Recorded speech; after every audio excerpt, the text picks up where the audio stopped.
आ गया। बी की वैल्यू इस के साथ वाला जो अनुसाद दी सर -2 के बराबर, सी बच्चों हमारे पास 1 के बराबर, फार्मूला रखेंगे के बराबर माइनस का बी प्लस माइनस बी का स्केयर -4ac ओवर हमारे पास 2a, के इज इक्वल टू बी की वैल्यू -2, इसके साथ भी माइनस है, +2 आ गया प्लस माइनस, बी की वैल्यू -2 पर होल का स्केयर 4 आ गया, ए बच्चों हमारे पास 1 है, सी बच्चों हमारे पास 1 है ओवर 2 इंटू ए बच्चों हमारे पास 1 है, K is equal to 2 plus minus 2 दूनी 4 बच्चों, ये माइनस का 4 आ गया ओवर 2 बच्चों, ये प्लस का 4 माइनस का 4 कैंसल, तो बच्चों हमारे पास K is equal to 2 plus minus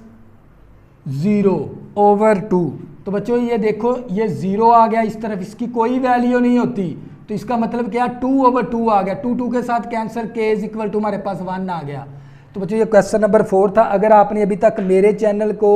subscribe नहीं किया प्लीज़ इसको सब्सक्राइब कर लें ताकि आने वाली न्यू वीडियो आपको आसानी के साथ मिल सके। बच्चों आपने के की वैल्यू निकालने के लिए फ़र्क कुनिंदे का फार्मूला लगाना है, फिर फ़र्क कुनिंदे का फार्मूले को आपने 0 के बराबर रख के की वैल्यू निकाल लेनी है। तो बच्चों हम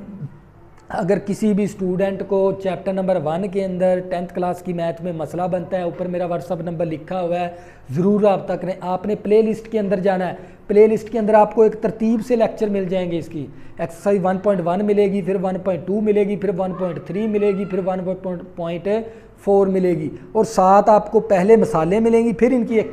इनकी एक्सरसाइज मिलेगी। तो बच्चों दुआओं में ज़रूर याद रखा करें और 5 वक्त की नमाज़ पढ़ा करें, क्योंकि हमें सिर्फ नमाज नहीं बचाना है। अल्लाह हाफिज़, दुआओं में ज़रूर याद रखें।